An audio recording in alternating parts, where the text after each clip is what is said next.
Silent Bob is back.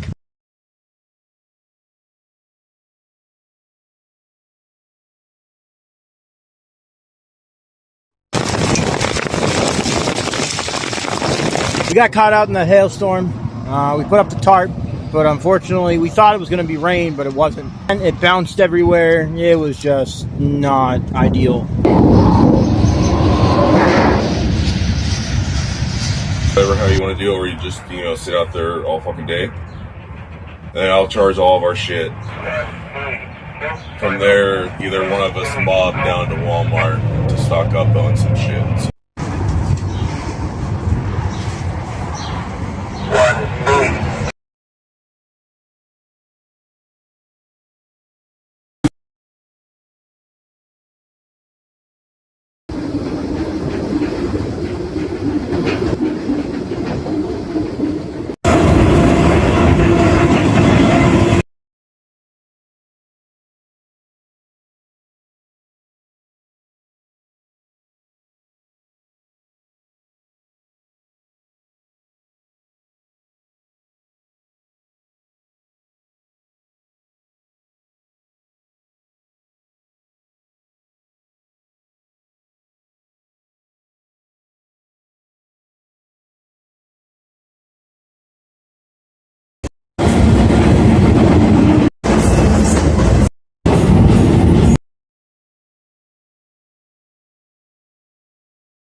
Alright, so today's a rest day. Did about 71 miles, maybe a little bit more. But my road dog is still sick, so we're just sitting in the shade and relax as hell right now.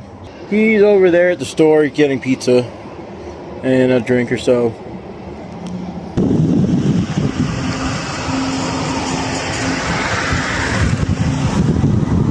Really day one of hitchhiking here. We're kind of having to get off the highway and go see cover. It's behind me. It's absolutely beautiful. That's for dang sure. I got a really good video of it. I'll put at the beginning of this. So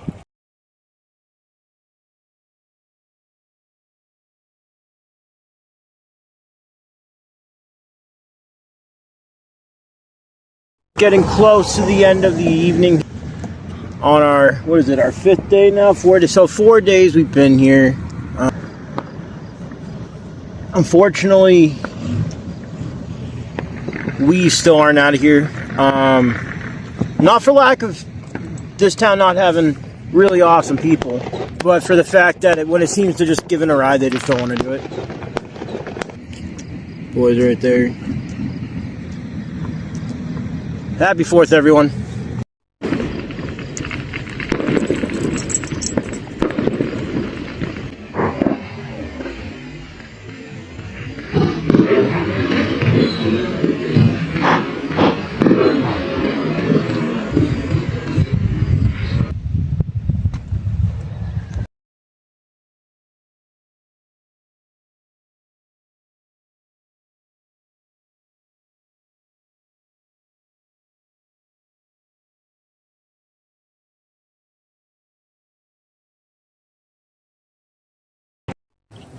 Last night we had a pretty big thunderstorm. As I was trying to pack up, because we were in the drainage tunnel, and I knew we shouldn't have been in there. I said it to myself. I said we should not be in here. And I kind of procrastinated a little bit. Didn't put on my shoes right away, and one of my shoes decided to fall away. We've since gotten new boots. See those things right here. Really kind of an upsetting moment right there. Yesterday morning at like 1 a.m. a train came through and I could not pack up fast enough, and so me and the road dog are still here. I've been super tired, which kind of sucks, but I got some good sleep today, so we'll see what happens. We're sitting here in Conductor decided to come out, pass us some water. Fucking, it's a hot day, so we're appreciative. Thank you. Guys, can flip people off that.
Alright, so we've been in Nebraska for a few days now.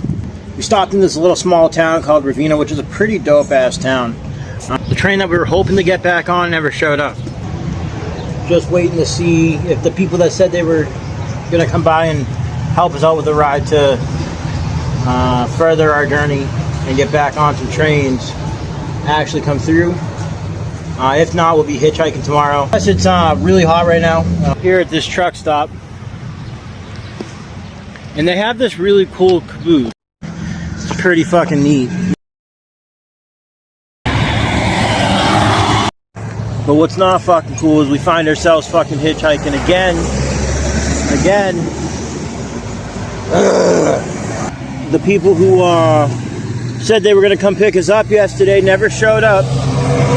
It's kind of fucking annoying when you plan a ride, you know, and like you give people your number and they give you theirs, and you text them, you know, and all of a sudden it's like, oh, I don't know you the next day. You get to stand out in this 90-degree weather one more day. Since when did people forget how to have like some type of decency? Even a text message that says, hey, we can't do it, you know, like that would be kind of fucking cool. It's just really insane, guys. Makes me so mad.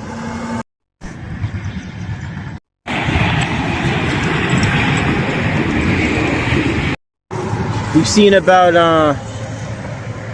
at least 200 cars so far just kind of drive by. Some of them had shit in the back seat and shit like that. That's understandable, you know. A lot of them were truckers. Man, just the lack of common sense. We had one guy try to hand us money and stop in the middle of the on-ramp to do so. And then like another person decided it was going to be okay to try and get ahead of the semi-truck. And they came within like 10 inches of Dixie.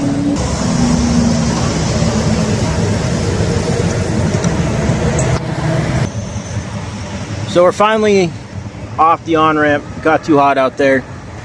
Before we got off, we were trying our last ditch effort, you know, packing up and shit. And this person decided to flip us off. I don't really get those people, guys. Like, why are you gonna flip off a couple of hitchhikers, guys? It doesn't make no sense.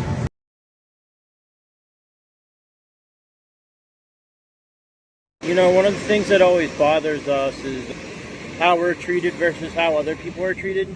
I find that a lot of times, because we have backpacks and dogs, for the stuff people get away with, we don't.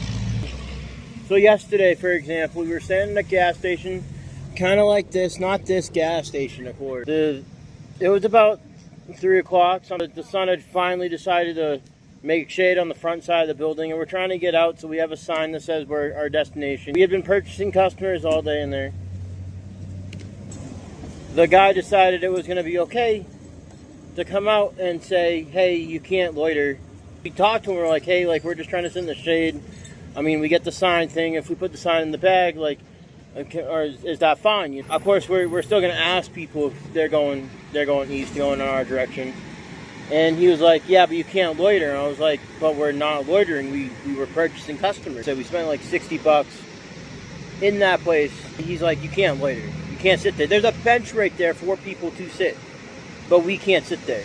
And so my road dog's like, so you're telling me that guy can go ask for gas and that guy can sit there for 4 hours, but you don't say anything to them? Point is you saw our bags. You saw, like, the way we looked. We're not the cleanest, you know. Just decided that we can't be there.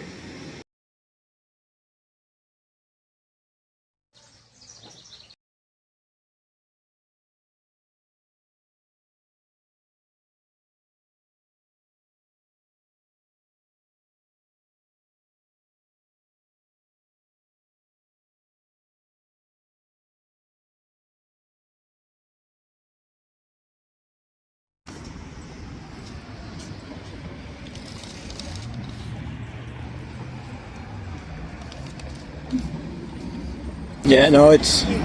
So Troy has really been, like, pushing my camera work in, like, different angles and stuff like that. Troy? Yeah, Anywhere Man? Yep, Anywhere Man, yeah. Are those, So, you guys are good friends?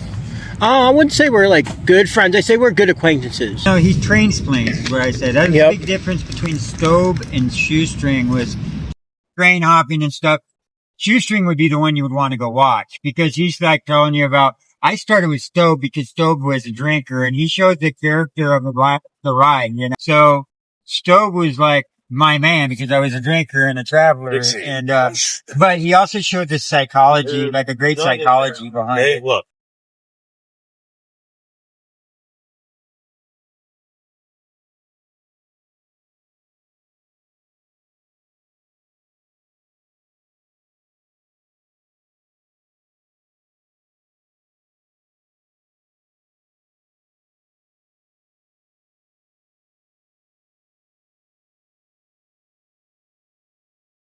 Alrighty, so we finally made it down to Kentucky. We got a hitchhike from here down the different town because hopefully we'll make it down there fast. Our past few times doing a tandem hitchhike hasn't really worked out well.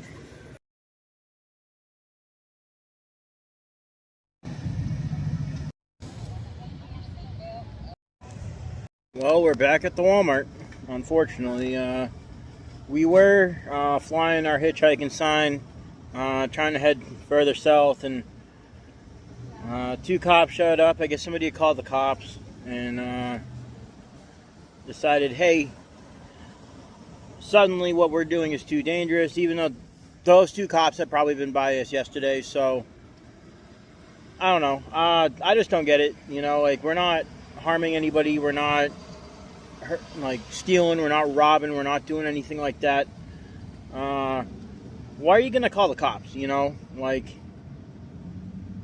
and they're not even concerned for our safety. They're concerned for the dog safety, because I guarantee you that if we were out there, just us, without our dogs, they wouldn't have called for shit. Just people that just like to fucking be dicks, you know? So we're gonna try and sit here. We have our sign out here. Hopefully we can get out and get a ride today. There is no train that goes down here, so unfortunately that's what we have to do is do that. So we're gonna sit here, get our charge on, and regroup and rethink.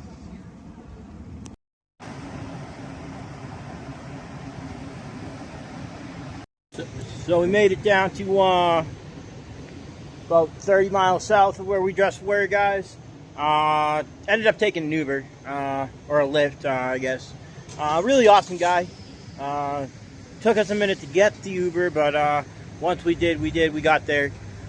We only got 41 miles to go until we get to the town we're trying to get to here in Kentucky. Again, we're getting my road dog's new pack. So, wish us luck, guys.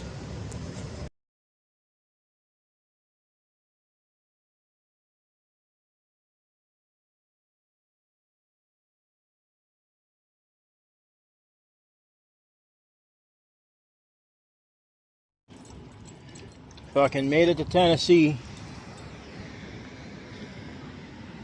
Silent Bob was over here flying a sign, and some dude asked us where we were going. Well, we're trying to get down to Nashville, and he was like, I'll give you a ride, and he's like, I got my buddy with me too, and dude said, all right, and fucking brought us all the way down here.